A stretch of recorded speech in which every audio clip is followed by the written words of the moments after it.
everyone. This is Stephanie Podine again, and so this is week 6 PowerPoint presentation. I believe this is going to be the last one of our PowerPoint presentations.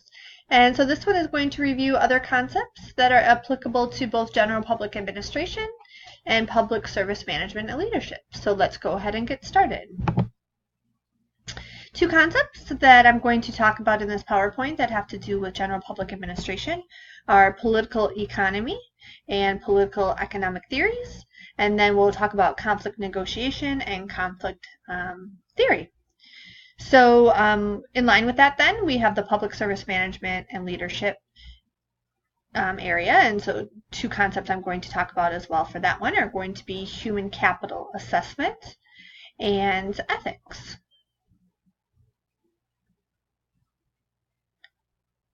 So when we talk about concepts for general public administration, we can talk about political economy. So this was a concept that we talked about in one of my previous classes. And so we discussed everything from economic theory, which includes both macro and microeconomics. Some of the classical economic theory, you have Keynesian theory of economics, and you can look up those a little bit more in detail if you put them in the Google search. But basically, the concept of political economy is important because everything from when we first started our country, so we have the United States of America now, we're going to try to create a national economy, and Article 1, Section 8 of the Constitution really empowers Congress to regulate interstate commerce and commerce with foreign countries. And so that forms the constitutional basis for much of our federal regulation when it comes to commerce. In regards to forming an actual economy based upon goods, supply and demand. And so we need to be able to understand those basic principles of economics in order to understand how it relates to public administration and public programs.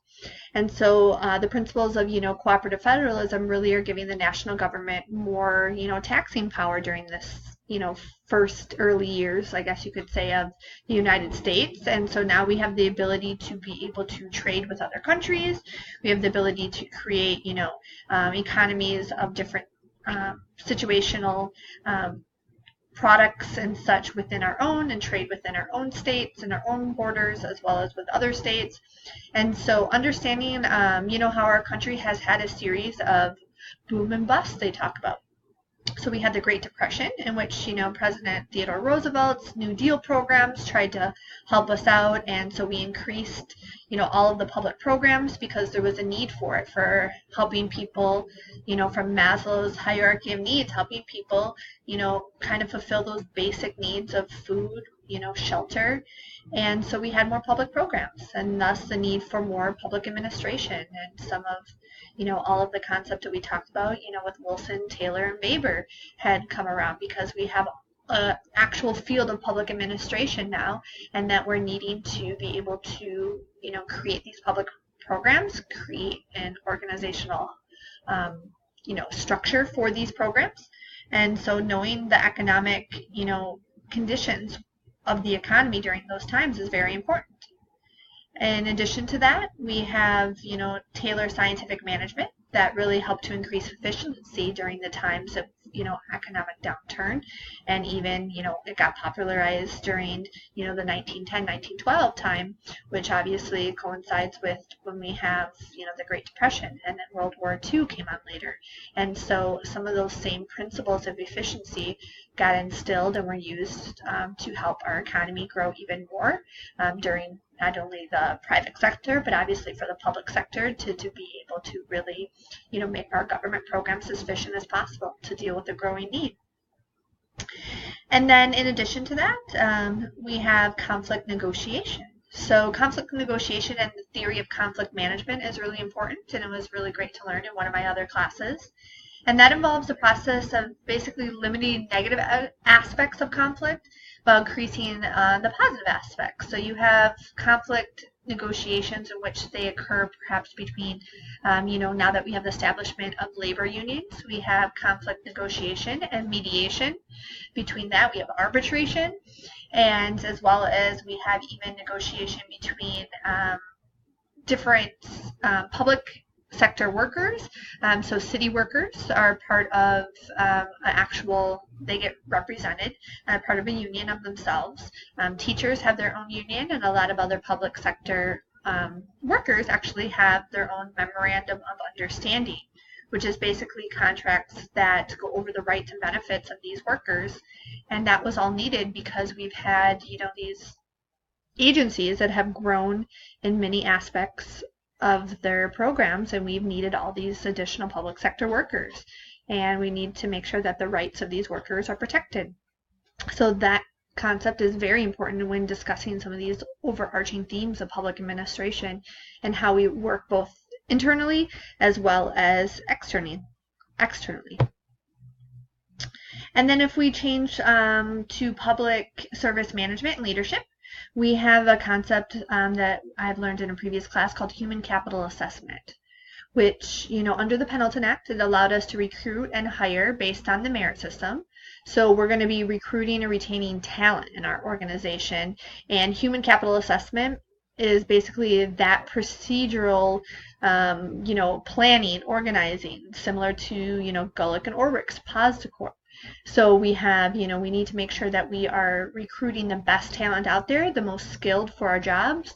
With the fire and the police department, and they really make sure to market to, perhaps even a younger crowd, and they have the Police Explorers program or the Fire Explorers, and making sure that the goals and mission of these possible employees are in line with the organization, and they are the highly qualified, highly skilled employees that are needed for the organization to get the job done. So these really, create a standard of performance. And the Office of Personnel Management, I'll provide a link at the end of this PowerPoint, really helps to create standards of performance for the federal government. So the federal government has these, standards of performance that they want to make sure that all public agencies are actually, making sure their employees are following. And the managers are in charge of making sure that that happens, and that human resources is doing their job as well.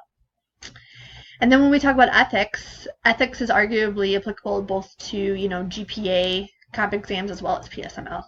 But ethics plays a role in a lot of ways. So we have everything from ethics affects, the management style of the public administrators, both internally as well as their decision making. So when we talk about, for example, we talked about Simon and Lindblom and their bounded rationality. Another theorist is going to be Immanuel Kant. And so we discussed him in another class, and he has basically a human experience type of rationalism.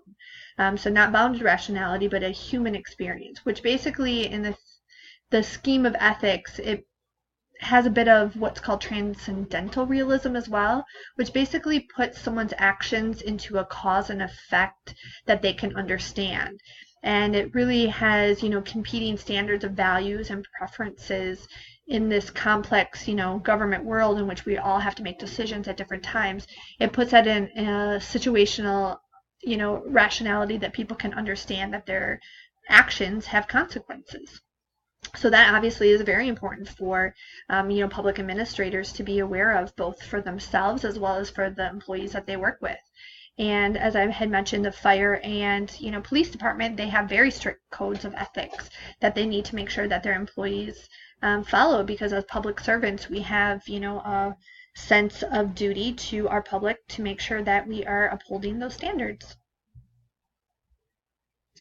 And then this slide just shows some of the notable readings. These are books that I mentioned before. I think I mentioned them on the last slide, but basically these are books that I have read in different classes that have been the basis for the essay questions, or the topics of essay questions that could be applicable to both GPA and the PSML. So go ahead and take a look at those if you have time, or at least maybe go on Amazon and take a look at them. And here is the website for the Office of Personnel Management that I discussed. So you can just copy and paste that. And then I kind of just added 2 YouTube videos in there on conflict and negotiation in the public sector, and then the Memorandum of Understanding, which is actually pretty important. If you're going to be working for a city, you need to be aware of that. So in conclusion, these are just 2 examples, or I should say 4 examples, 2 in each category of GPA and PSML, that might be, able to be used with you guys for your comp exams. And so these definitely are overarching themes and different concepts that I've learned, and I hope you learned a little bit more about reading these. And so I can't wait to see your guys' PowerPoint, and thank you for your time. All right, cheers.